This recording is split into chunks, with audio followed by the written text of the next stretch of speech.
బా ఏంటోనండి ఈ మధ్య సోషల్ మీడియా ఓపెన్ చేస్తే అన్ని భార్య భర్తలవే వస్తున్నాయి వీడియోస్.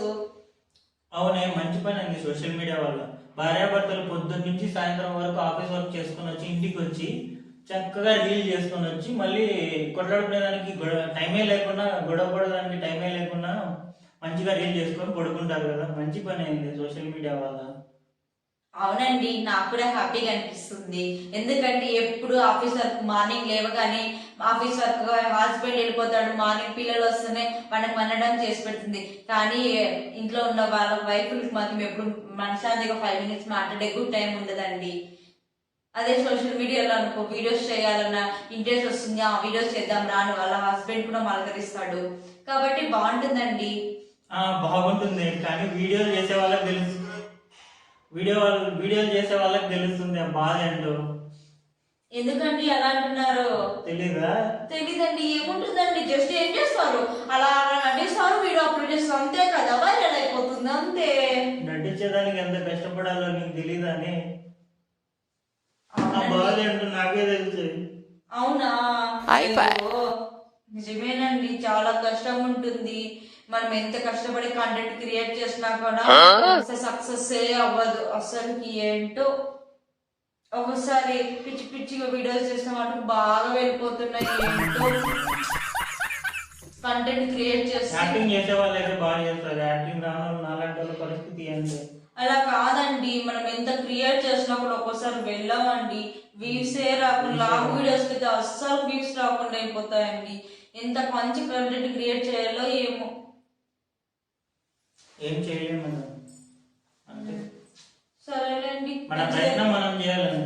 మొత్తానికి సోషల్ మీడియా వల్ల అయితే ఫ్యామిలీ అయితే హ్యాపీగా ఉంటుంది. ఎందుకంటే గొడవ లేకుండా వాళ్ళ పని వాళ్ళు చేసుకుంటూ రీల్స్ చేసుకుంటూ ఆఫీస్ వర్క్ చేసుకుంటూ. నేను ఆ విషయంలో చాలా హ్యాపీగా ఫీల్ అవుతున్నా అండి. నువ్వు నాతో ఎక్కువసేపు స్పెండ్ చేస్తున్నావు అండి మన రీల్స్ చేయడానికి. థ్యాంక్ యూ సో మచ్ అండి. I love you baby.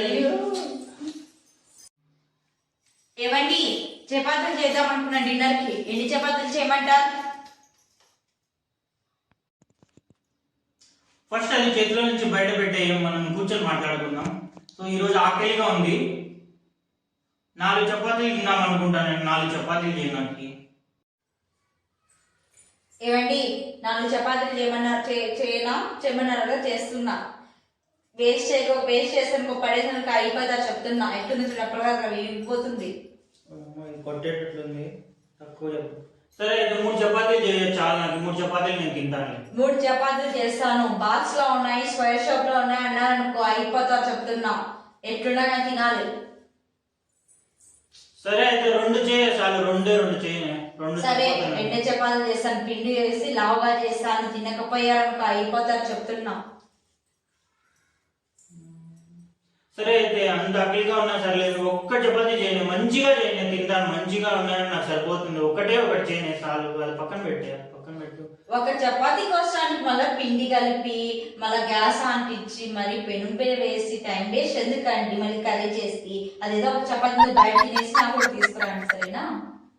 మరి ఇందులో మాట్లాడికి ఎందుకు అంత ఇదిగా అడిగి ఇంట్లో చేయాలా, ఎన్ని చేయాలి, ఎన్ని కావాలి అని అడిగినావు?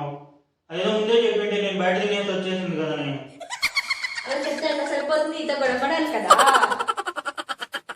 దండమే స్వామి, దండం నీకు. పోయి